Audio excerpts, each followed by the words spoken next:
hoping to capture this so you can hear it. What we're looking at here is a mud dauber nest. The mud daubers are currently constructing one with 3 tubes. It's a little difficult to hone in on because they're constructing it on top of an older structure that I had scraped off a couple months ago. Um, they drew my attention because they sounded like peepers, which is kind of creepy because you don't usually hear them in the afternoon unless there's some bizarre weather on its way. And it is one of those days that feels like something could happen. Um, Almost like something's on the horizon. When I think of horizon, generally I think of, the flat horizon over the ocean or, desert, but here it's mountainous or the tree line. I'll be quiet and see if they start up again.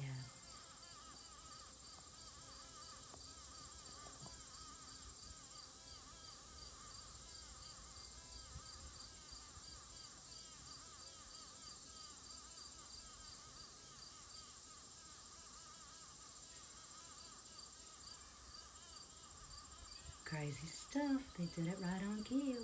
So, what's behind door number 2?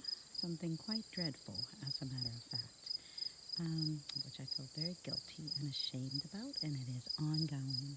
Do you recall at the beginning of December there was a big mystery as to what was dragging my irrigation tubing up to the attic of the old smokehouse? Eventually, I found out that it was muskrats, and then I was hoping that the black snake who lived below would take care of the situation, and they were silent for a while, so I thought that perhaps that happened, and he had moved over to door number 3, so and there were some mice in there, so I felt like, okay, things were under control.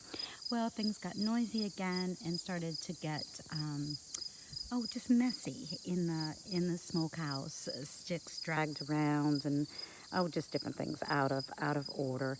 And so anyway, I have to get rid of them because they do a significant damage. They chewed up my canopy. They pee on my kaolin clay, and everything smells and so forth. So I got some traps, and so far I have killed 2, but the other one that there may well be more, but right now there is one with its foot caught in the trap, and I'm afraid to try to unleash it just because the clamp's so bad, and I'm afraid it might bite me, so I'm just not sure what to do. So I've been trying to ignore it, but of course there are just a million things, uncannily enough, I need to do there. Like today I grilled, and that's where I keep the charcoal. I was cleaning off the front porch and needed to return the hula hoop since I'm having ankle surgery, so I'm not going to be hula hooping and nobody's dropping by.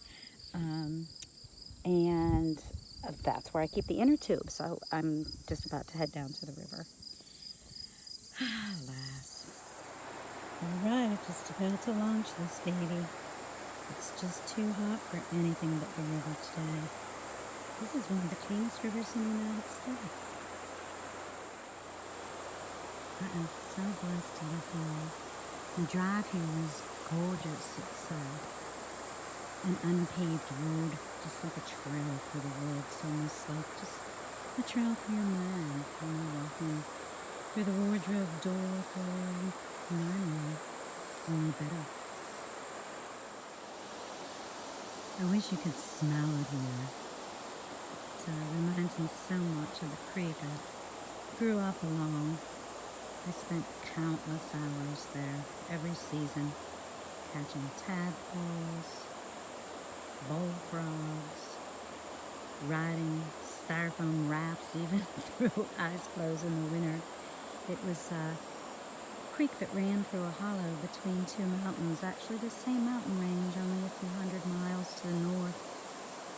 It's called Sleepy Hollow, not the same one that where Ichabod Crane saw the headless horseman, but an even sleepier hollow. We had our own legends there. Lincoln Highway ran through there. It was built on the old stagecoach road, so we were forever looking in the caves where some bandits had hidden a stagecoach full of gold. Well, the rumbling of the thunder is getting closer and more frequent. Perhaps I'd best think of getting back to batten down the hatches and perhaps making it through the woods before there are large branches and wires coming down. I guess we're getting some weather from that awful hurricane. You know, we've got these really deadly hurricanes and the wildfires ravaging the West Coast. I've been writing for an environmental blog, Green Tumble, for a number of years, and so I know a bit about the biosphere, and none of this is any surprise. You know, the turbulence from the excess greenhouse gas emissions is causing these what used to be anomalies but are now normal. What's weird is that still no one's connecting the dots. I mean, there is a lot going on in the news. It's election year and we've got the pandemic and protests and riots on top of the weather phenomenon. But you'd still think that there would be some discussion. I received a survey from a GOP candidate in the last couple of weeks, and it had 5 issues. You were supposed to choose one, your top priority. You couldn't do more than one, just one. And the list of 5 issues did not even include climate change. So I looked at it as, what do the other issues even matter if we do not have a planet to live on? I'm grateful for my time here. Can you hear the thunder? My daughter sent me a meme. It was Kermit the Frog, and he was looking out the window at the rainfall, and he said, "Wow, it may sound like thunder, but this is 2020, so it could be mother freaking Godzilla." So here we go.